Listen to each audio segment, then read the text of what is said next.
Hey guys, so I've received a lot of requests asking for a behind the scenes of how I made this scene, and that's what I'm gonna do today. So to begin, I had references, so what I wanted to do was kind of visually follow what I saw in these pictures in a way. I know these pictures are kind of drastically different, but I wanted to get an overall feel of what a greenhouse is and what's inside of it. Like this was a really cool idea to me, to have like almost a restaurant looking thing inside. Having a really cool walkway was a neat idea. There's steps leading up to the greenhouse. There was metal greenhouses. There's like this chipped old white, paint greenhouse. But at the end, I really liked this like wood, brown wood. I thought that complemented the plants well too, because I think like browns go really well with greens. So this was my this is what I wanted to follow for when I was building the greenhouse. And so even like this structure here, I tried following that because obviously I've never built a greenhouse. And so you had to kind of think in that sort of a mindset when I was building the structure. So I started off just on this center beam here. And let's see, if I get rid of all of the plants, let's just get rid of the plants inside. Well, it's not all gone, but most of that's gone. So you can kind of see what I started with. I got this door from somewhere on the internet, and it opens. It's pretty cool. And so I brought it into Substance Painter and I textured it to have the same kind of wood color as what I had on the outside. So for the wood, I did something kind of nice, I thought. One thing with Octane, especially when you're doing like really big files, is make sure that this isn't, like this bottom left corner isn't doing anything, because if it is and you start messing with it, it might crash. That's with really big scenes though, so just be aware. So for the wood, I did something called a random texture projection. So I can't take credit for this, but this is where you can randomly offset and scale and rotate the texture that you apply it to in different ways, so long as you have it connected to different instances of that object. I think it only works for instances. So this is my whole texture for the wood. Once this loads, I can show you more what I did. So I did the random texture projection here and here as well. So I started off with this darker brown as well as this lighter piece of wood, and I colored it. From there, I added this other wood texture into the mix, which was randomly added, and as well as this like grunge. And what the grunge was used for is to give some spots like highlights and some spots like darker patches, so you can actually see the grunge being applied here. And I wasn't sure if I wanted white or brown, so if I wanted white, this is what it would have looked like, but I ended up going with brown. I also gave a little dirt map so that in like the crevices it was just ever so slightly darker. I'll see if this updates. So this is what white would have looked like, and I mean white is pretty too, but I actually really liked the color of the wood. Like, I know it's white, but like I liked what I was seeing in the wood and the detail and stuff that I was seeing. But I thought the plants looked best up against brown. But when this loads, like I think this is so pretty. Like you're actually seeing all the little indents, and it looks like it's like faded antique looking wood. So it's super pretty, and I hope I can use it again at some point. But for now, I used brown because I thought that complemented the plants best. So the pipes are all basic cylinders with just a bend deformer attached to them. And then I made instances of them. I have some more cylinders for these pieces. I made a grid, and I saw that in like one of the photos. So again, these are just, let's see if I can grab it. Yeah, these are just cylinders that are the mesh, there you go. It's just in a cloner. So this cloner, one's on one side, one's doing the other side.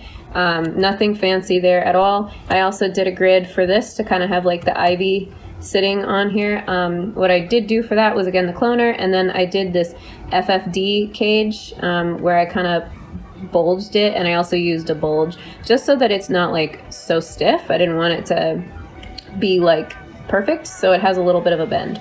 Let's see, I modeled these little pieces. You could already see the bend deformer being applied here. This is also nothing fancy. at all. What is this even? Yeah, again, it's a cylinder with just less segments than normal, so that it, you know, looks kind of more like a bolt. What else?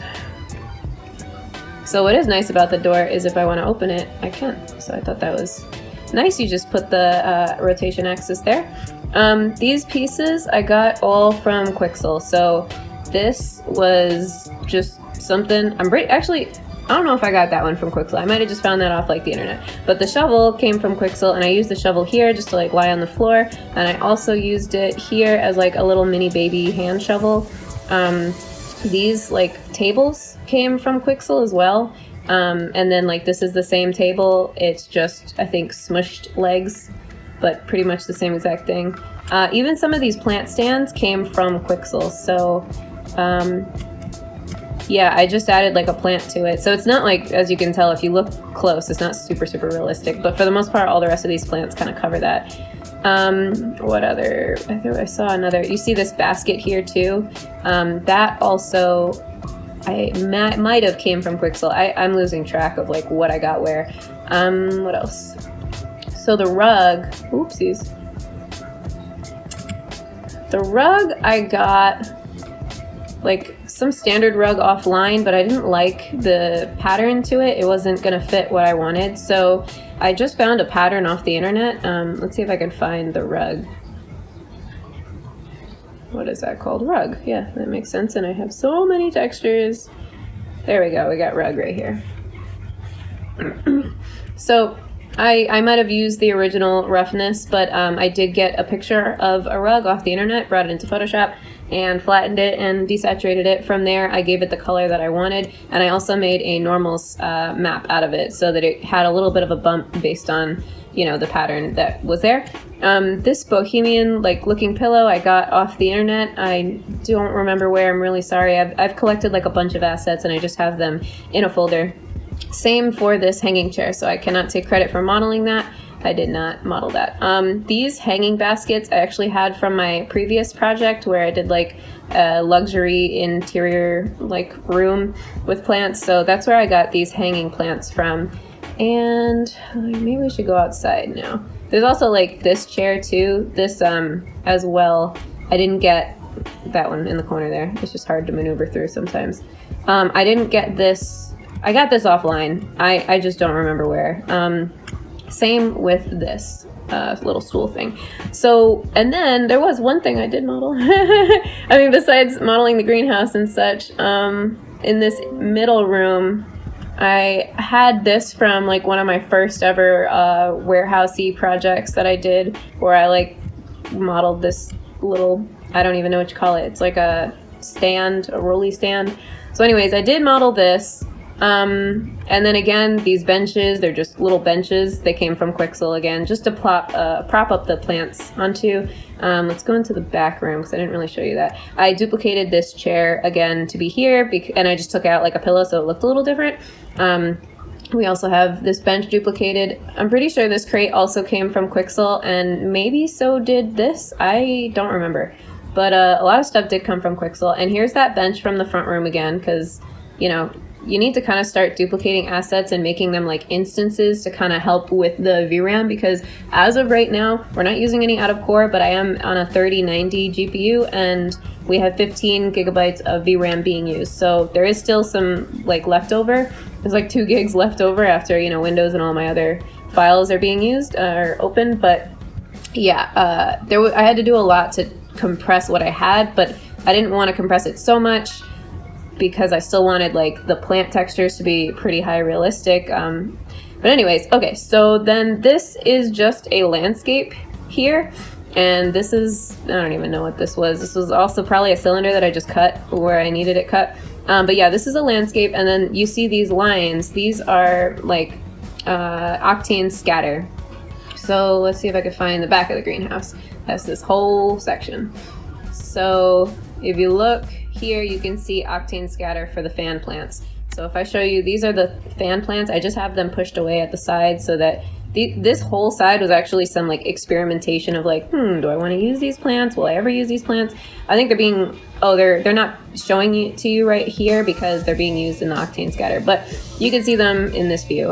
So yeah, these are what I'm scattering, and then let's see what else. So if we go back here, and if this is really dark, so I don't know if you'll see it, but all of these leaves are part of the Octane scatter. Even this is like being scattered. You see Octane's dead leaves.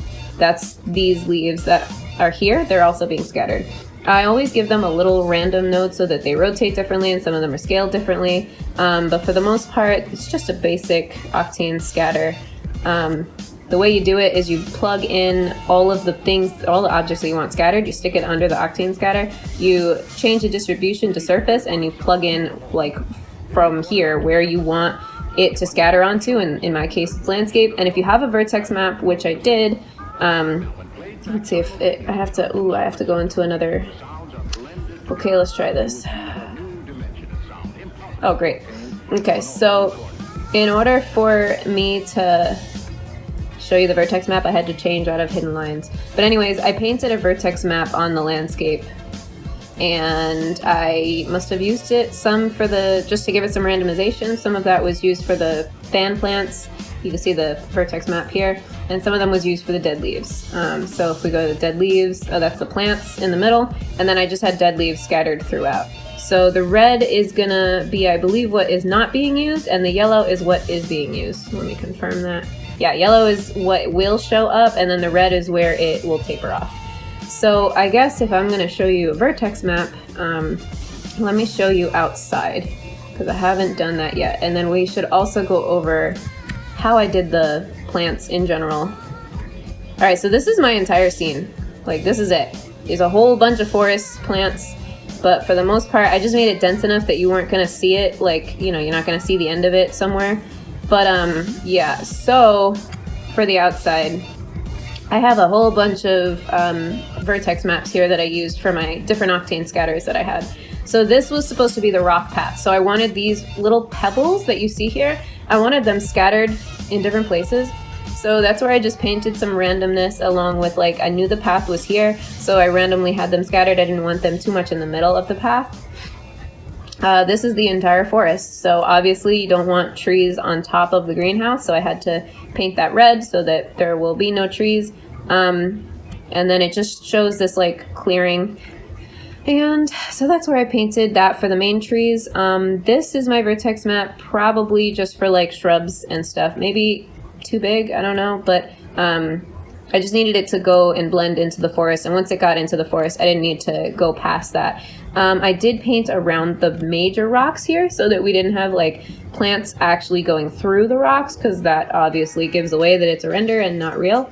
And then I did that again with some like other weeds. I don't remember which is which, but one of the other sets of weeds I had painted around these shrubs and, or they're not shrubs, stumps and rocks as well. So that covers, I'm gonna go back to hidden line because it just works better. That covers my vertex maps for the outside. And this forest floor is mainly, I think it might have a displacement on it, but I believe it's just like a plane. Yeah, I have a displacer, and then my box field is probably just so I can level out the middle part, which you can see here, because it's gonna be really hard to build a greenhouse if your landscape is not flattened out. So yeah, the plants, I love going through the trees. So the plants that I use, let me see if I have like a wider camera. Here we go, that'll kind of work.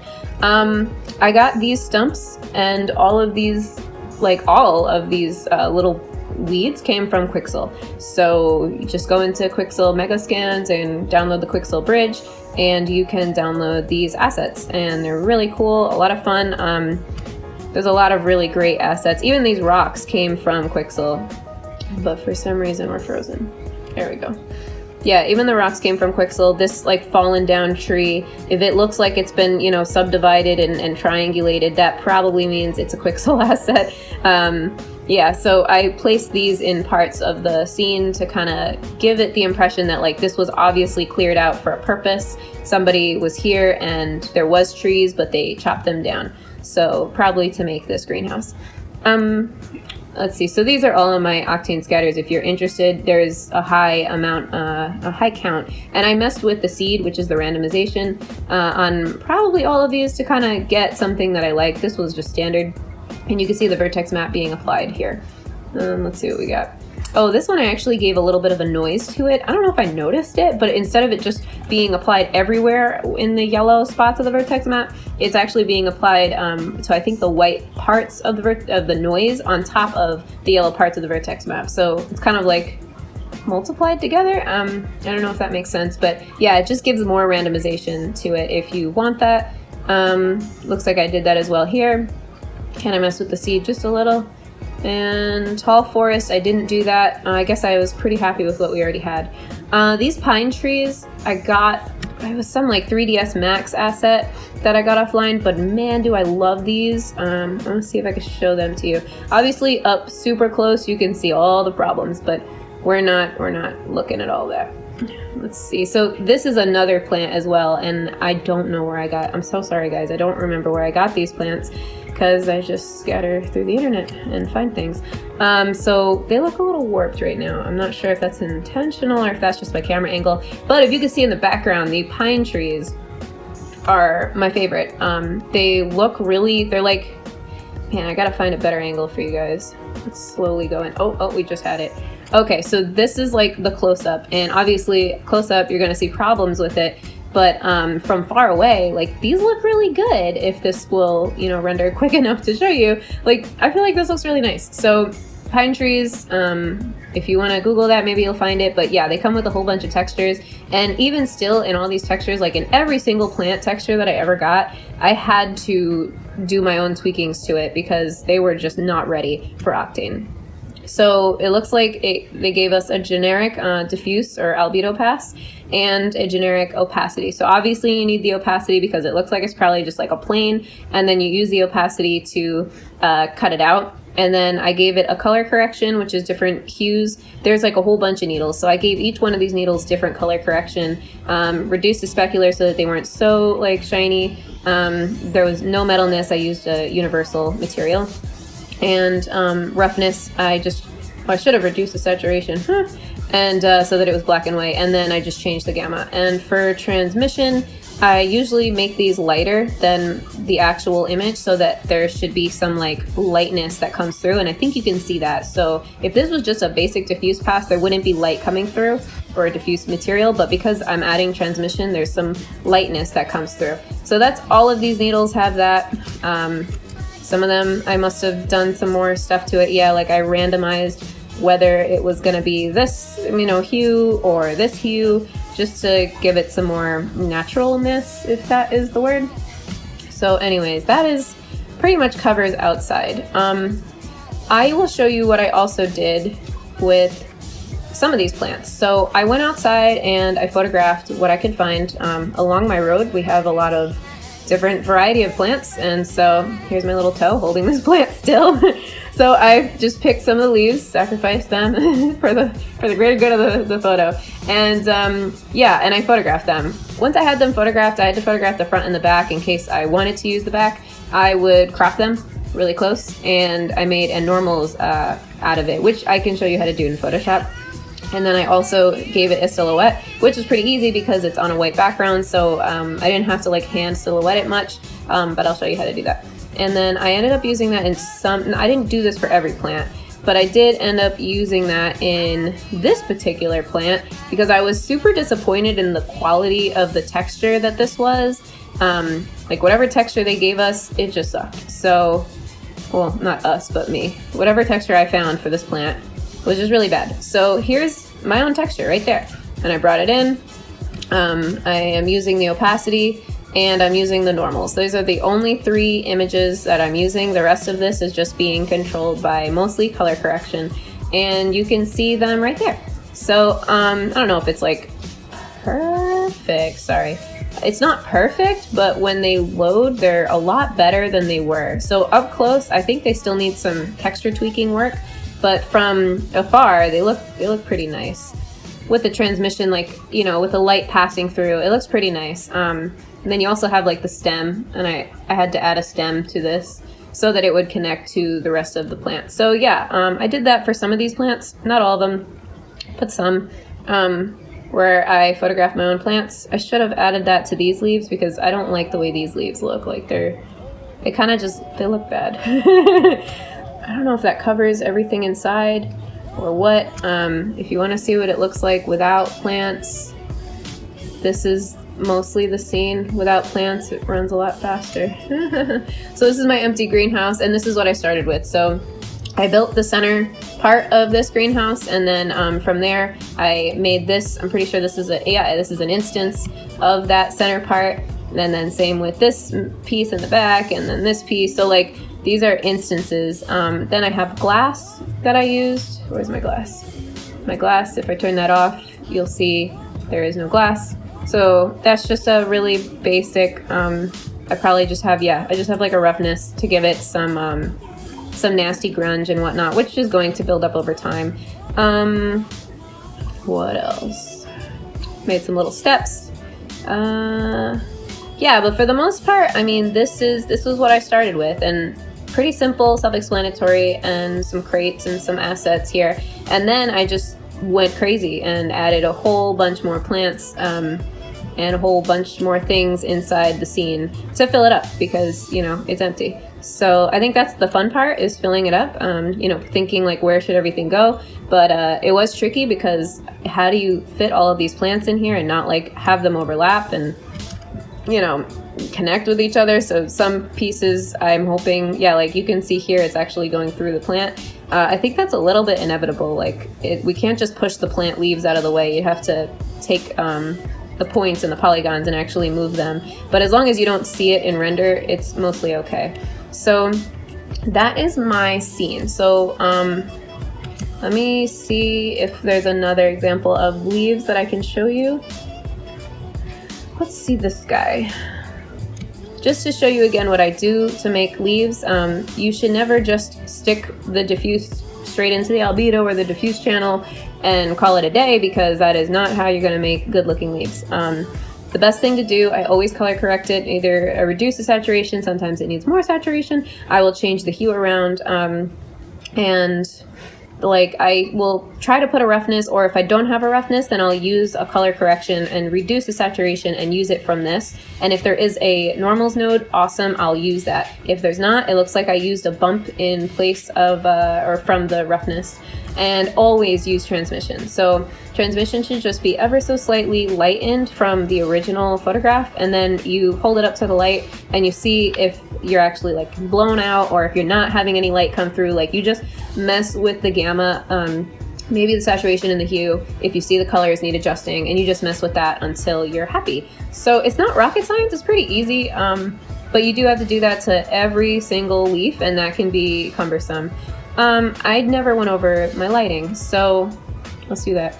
My lighting is super easy. The first thing that makes good light is volume, like fog volume. So if I can show you, this is my fog right here. It's gonna run real slow, but this is my fog. So I have one that's an overall, I'll turn that off. And then this one is just low to the ground fog, because, you know, in like the morning or in the afternoon, fog is gonna pile up on the ground, kind of give that dew. So that's where I added fog. It's so subtle.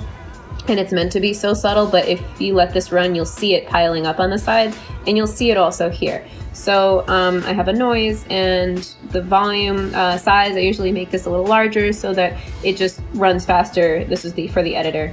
Yeah, the noise is nothing fancy. I just made the global scale really big. Medium, what did I do here? Yeah, I gave it like a really subtle blue color. Usually this one stays white, or I just do that. And I reduce the density. And yeah, I mean, for the most part, the density here, and yeah, I think just the density is what's going to control like how much fog you're getting. So if we change that to 1, then you're gonna see the fog showing up a lot more. So I mean, that could be a cool look too. But for this afternoon, I wanted to have it more like subtle. And then other than that, I just have a daylight tag, which these are my settings if you guys want to try to follow it. I was trying different daylight modes because I was getting a whole bunch of fireflies, and I don't know how to I don't know, daylights and fireflies just seem to go together, and it's very hard to get rid of them. I thought it was the volume, but I think it was just the daylight. So I changed it to Nishida daylight model. It worked out really well. Changed the sky turbidity, the power, sun intensity, all of this stuff like was necessary to get the lighting that I have now. And other than that, I gave it a HDR, which is this one right here. So the other thing I can show you is my settings. I don't have the set the way that it was because I was trying to do a little animation with it. So I believe this was my settings. I made sure to max out the diffuse and the specular depth. Well, actually it's not maxed out, but I brought it up pretty high. And I think the max samples, boy, maybe it was like 600 or 6,000. It might have been 6,000. I don't remember. But anyways, I made sure to have my denoise turned on, denoise volumes was on. I have a little post effect, and what I was doing, I was about 4,500 width, and again, going back to my render passes, I'm rendering the project and the camera, so that's a nice way to make a file name. And I have it enabled. I always save it as a PSB because it's larger than a PSD in case you get something more than 2 gigabytes worth. I am doing the reflection, refraction, shadow, transmission. So I wasn't getting too much from the transmission. That was for like any of the plants and the post, as well as I have my denoise beauty, my denoise volume that came in handy. My lighting passes, which is the regular ambient light and the sunlight. I'll show you that soon in Photoshop. I always do a material ID so I can make selections and the ambient occlusion. And I have a diffuse filter, which is more important when you're doing packaging and you need like the accurate colors, but for this it wasn't so important. But anyways, that's what I did. So now I'll show you what I did for like the photography part of it. This is me. My husband photographed me, and it was like a really cold day, so I was out here shivering. Maybe it was 40 degrees or something, but yeah, I tried to have him remember that like the sunlight will, depending on where I was, like I set up my renders, right? So if you go back to here and you go to my cameras, I have a buttload of cameras. So if I click on close-up couch chair, you know, that was this frame. I don't even think I rendered that one. Like a lot of these I didn't even end up rendering. Like this was a flower corner, you know, close-up of a door, which you're not seeing the proper, like how it was actually framed because I think it was like more vertical. Anyways. So here's like my from behind the trees, up high. So I did all of these camera angles ahead of time.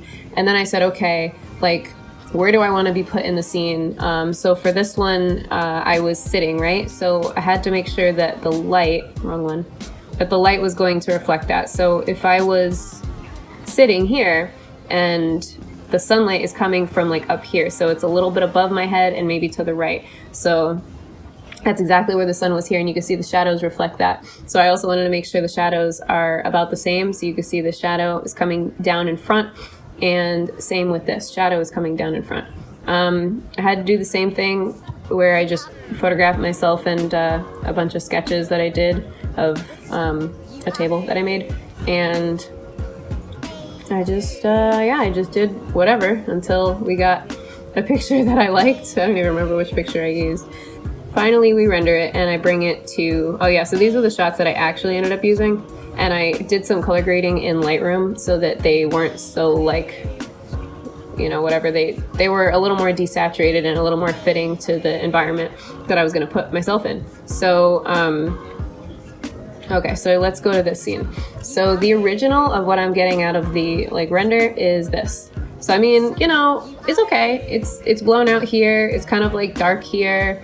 The materials are showing up pretty well. I actually had some fireflies, and what I did for that was I go to what did I do? Noise, dust and scratches, and then I just have the radius as 1 pixel because the firefly is just 1 pixel, and then I press OK and it gets rid of them. So it's super great if you just have a little problem with fireflies.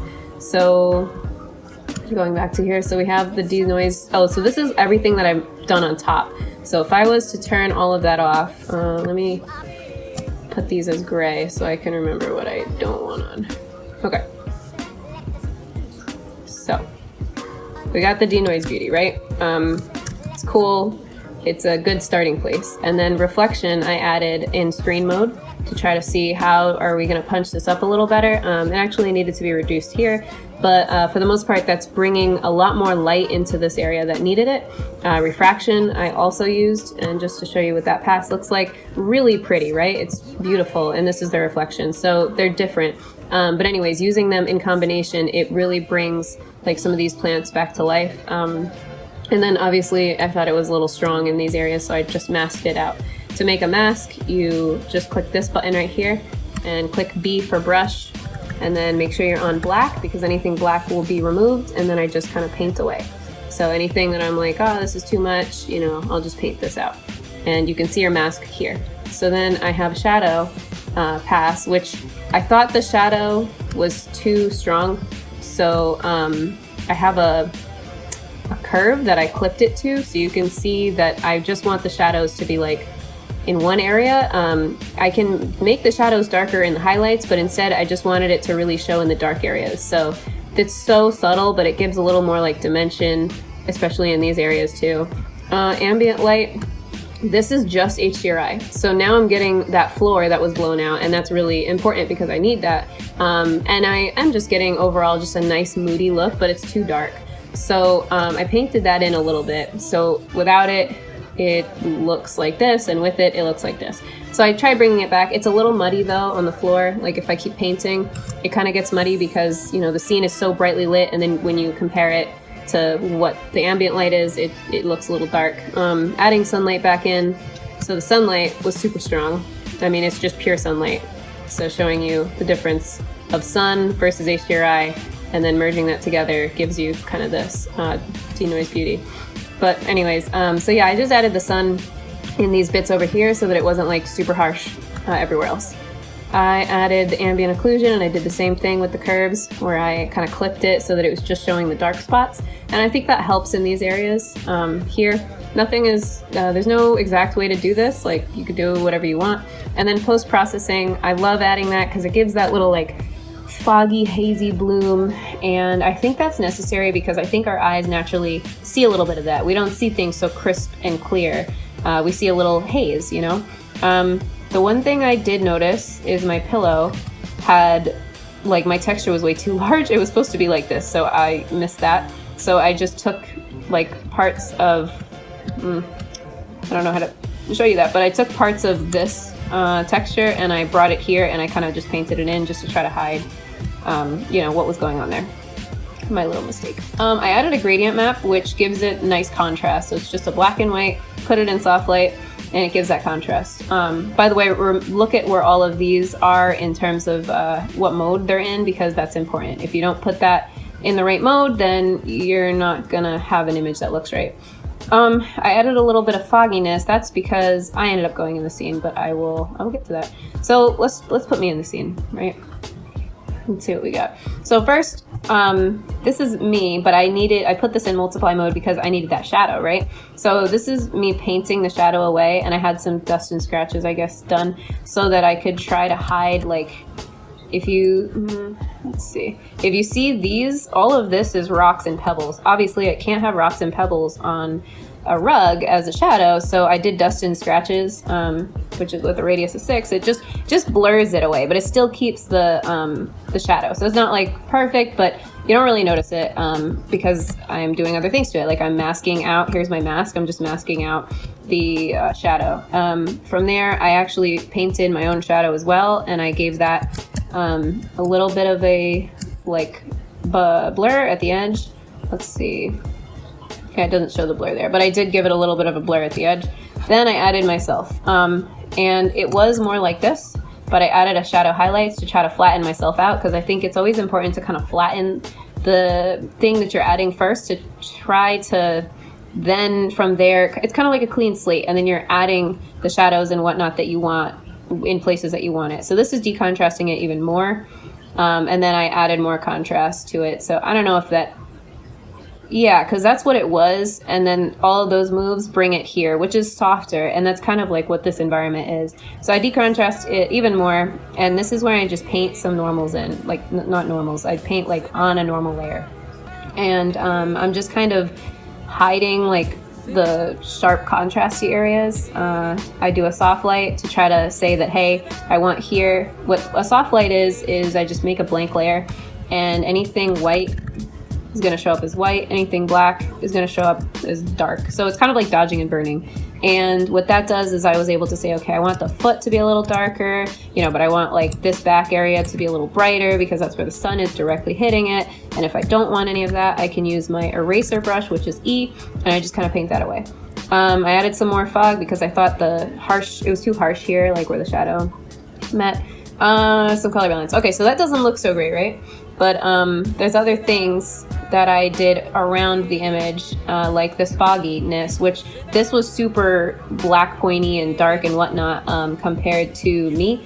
I know this looks backwards right now because I originally had like a whole bunch of adjustments on top, and that's where I'll show you. But anyways, yeah, so I did like this fogginess to try to like, it's almost can be used as like a blur or a blend to make sure that this area wasn't overpowering me, because this area is farther back. It shouldn't be as dark as something closer in the foreground, especially if it's a foggy image. So yeah, did some more. Okay, so once we add all of the adjustments, which is really what I was like working with in the beginning, so like if I have all of this turned off, that's kind of what we were looking at. So now once I start decontrasting things, now it makes more sense because I have the proper adjustments applied. So that's actually how I was doing it, not the opposite way. All of these adjustments, they look really scary, right? And it looks kind of like a mess, like what in the world? I didn't have any plan. I was just going until I thought things looked good. So all of these are like color lookups. So I have a whole bunch of color lookups on my in my own assets library, and I just applied them usually in normal modes, but I kept them low and I just kept putting them on top of each other and on top of each other and brushing out what I liked and what I didn't like, and until I finally got this full package deal where, and then here I stopped with the color lookups. I started, I added a little gradient map to give a little more contrast, and I lightened some areas, like this is super lightened and I just masked it out. I lightened some areas again. The hue and saturation just to punch up the reds because it was kind of dying, like my skin was a little dead. And another color lookup to, I guess, also give it some more punch, and one last contrast. So that's just my little curve. And that got me this. So, I mean, I had to paint myself out and mask myself out. But for the most part, I think it's believable, and that is the goal. Anyways, I basically took all of these adjustments and I just brought them into here.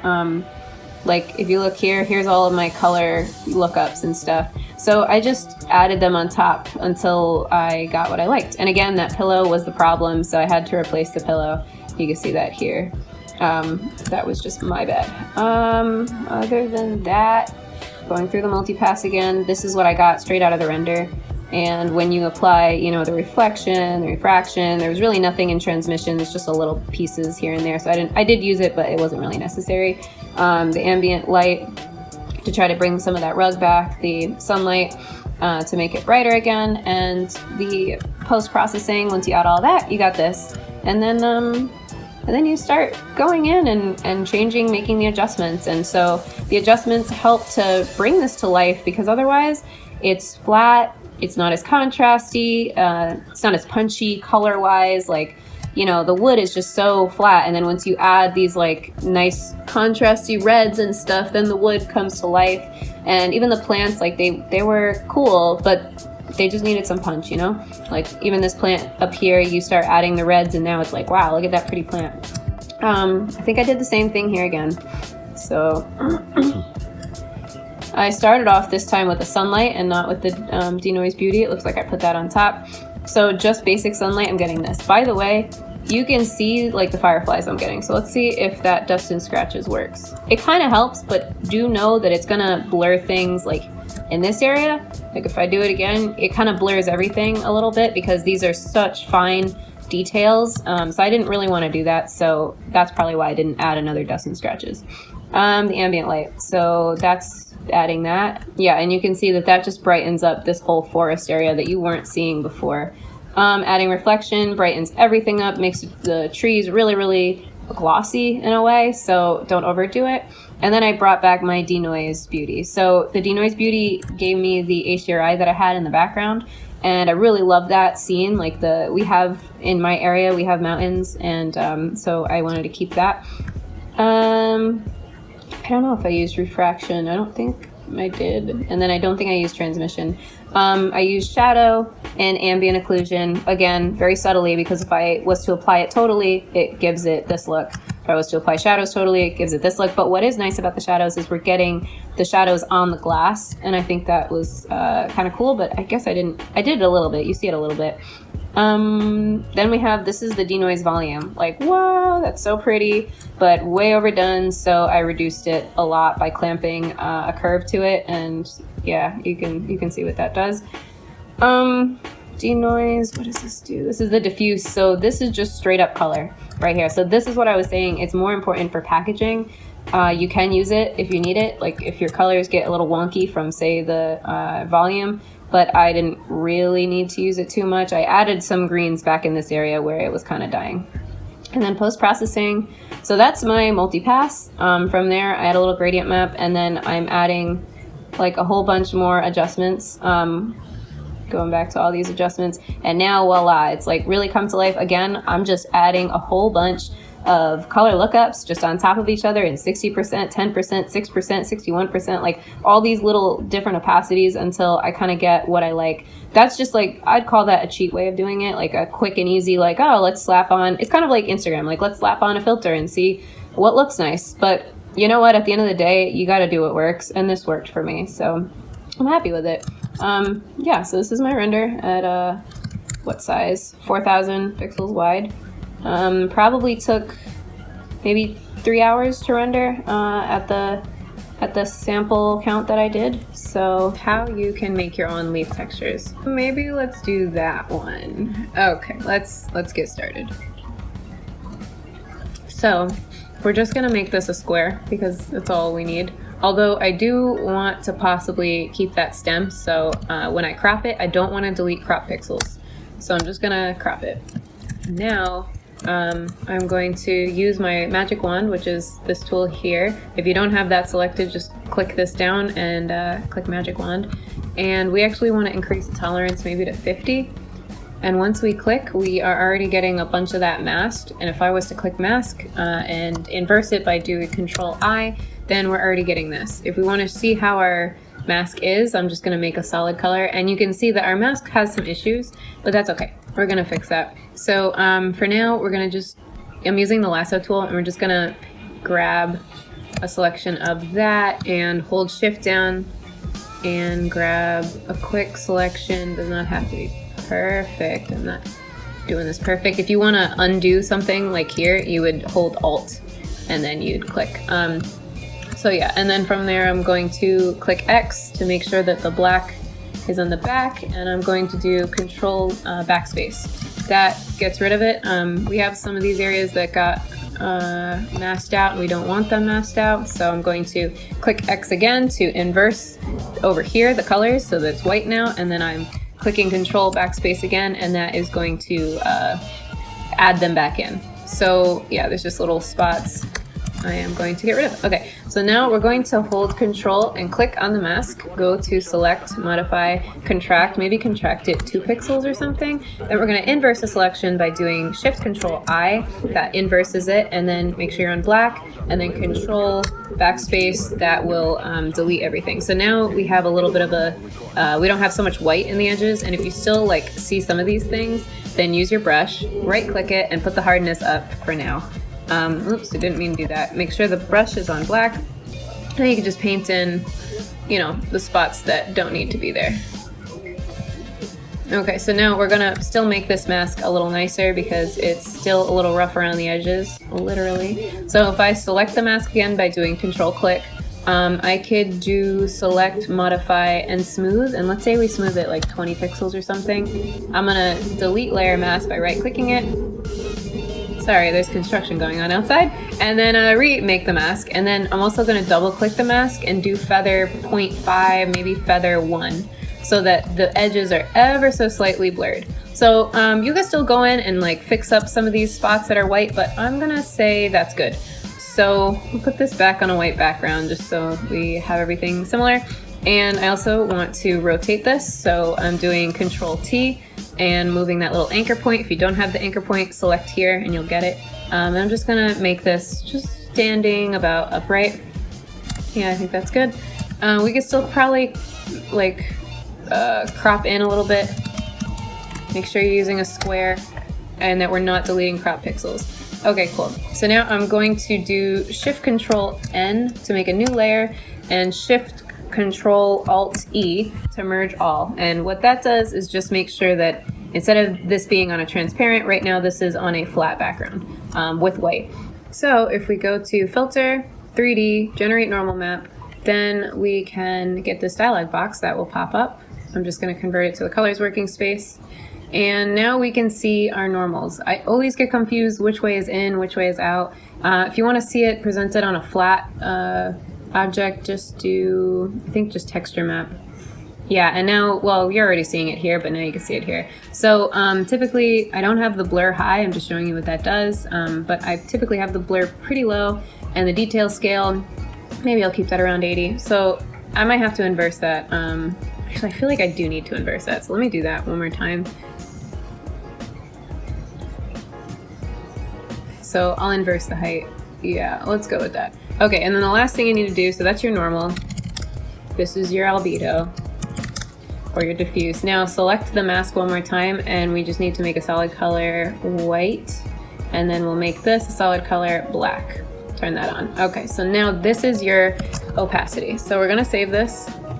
Opacity, we're gonna save that as a JPEG. That does not need to be a high resolution JPEG. You're saving this. You can actually like turn off the mask for this, and you could just save this plant leaf JPEG.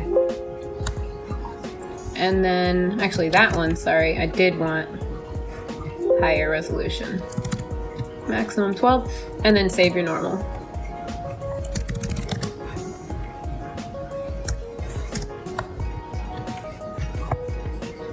So this is my scene. Where is my assets? Oh, they're not loading properly. All right, so if your project, if they have a lot of broken assets, it's just not gonna show up and you're gonna be like, what the heck, it's here, why isn't it here? That's because you need to relink them. So select missing assets, right click, and do relink assets, and I'm going to find my files, CGI, inside greenhouse texture. Okay, so now this should relink and it should work.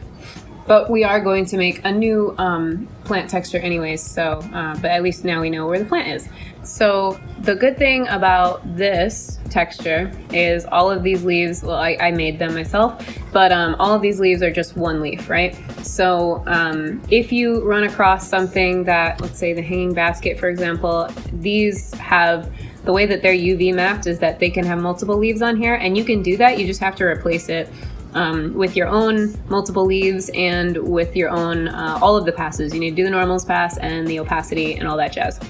Same with like the wall ivy here, has a whole bunch of leaves scattered in certain places, which is where the UV map is for that asset. So you just have to replace that.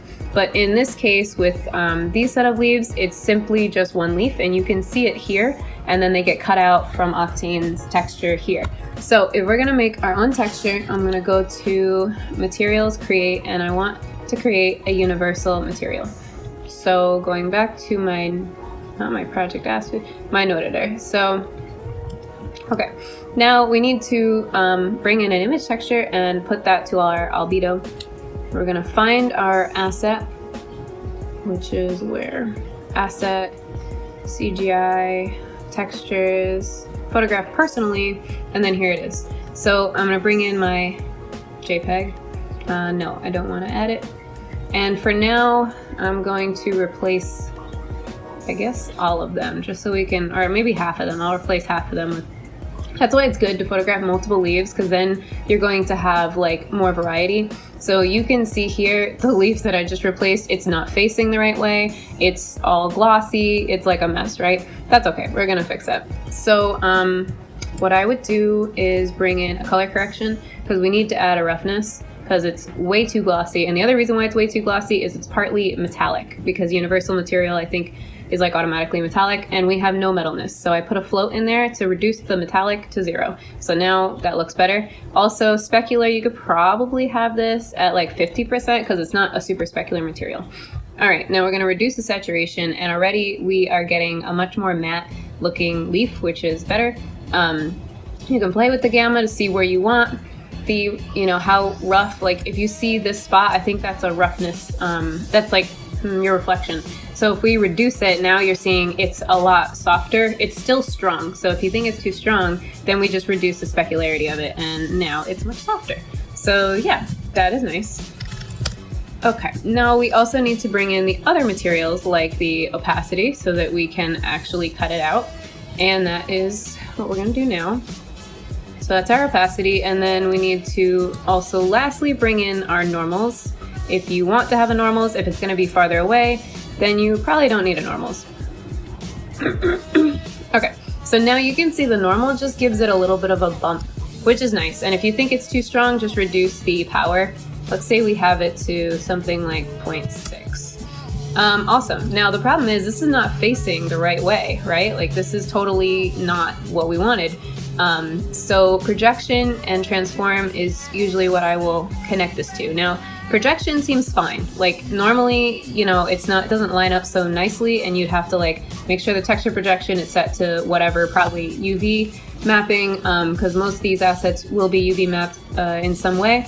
And then you'd add a transform node. So the transform, we need to rotate it 180, and we're already pretty much there. The only thing we're missing is the stem. So if we need to do the stem, we have a little piece of the stem here, right? So I just duplicated that layer, and I'm going to do a really, really rough selection of the stem, and we'll make a mask of that. Okay, so we want that behind our leaf. So let's see, we can make this a white background just to help us a little bit see things. Okay, cool. So now if you do Control T and you zoom out, you'll see the entire, transform tool, and you just kind of straighten it out, because I believe the stem needs to be straight. And you see that little piece, we need to mask this little guy out from the leaf so that it shows the stem.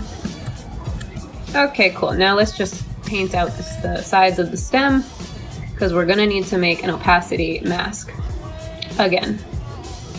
And we might even need to make another normals map. So yeah, so now to grab the opacity mask, I mean, I did a really rough job masking this out, but you're gonna control click, and you could turn these off, and you could turn this off, and you just control backspace. As long as there's white, then it'll add in that mask. So now you have a new mask, a new opacity layer, and we already have this, which is kind of a mess. I agree. You should do a better job than I'm doing right this second, but it's just for demonstration purposes.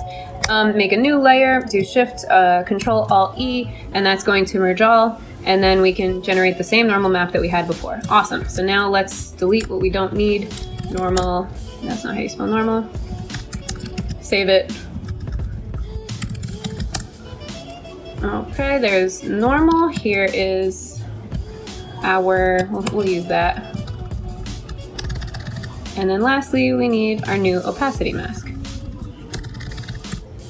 Okay, great. So now we come into here and we will click the image, reload it. You can see that when you do a bad masking job, you'll see the edges.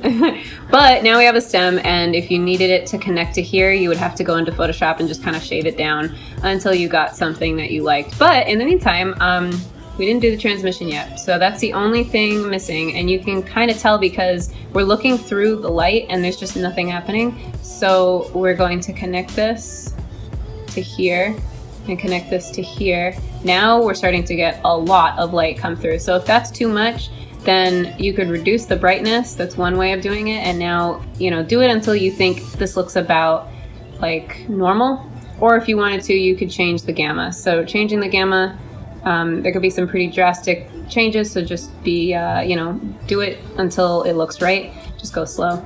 And yeah, that is how I do my materials. If you didn't like the color of the leaf, then you could just go in here, add a color correct, and you can change the hue until it looks like it's dying leaves or pink leaves or whatever you need it to look like. You can change the saturation of it, and you can still go ahead and change the gamma.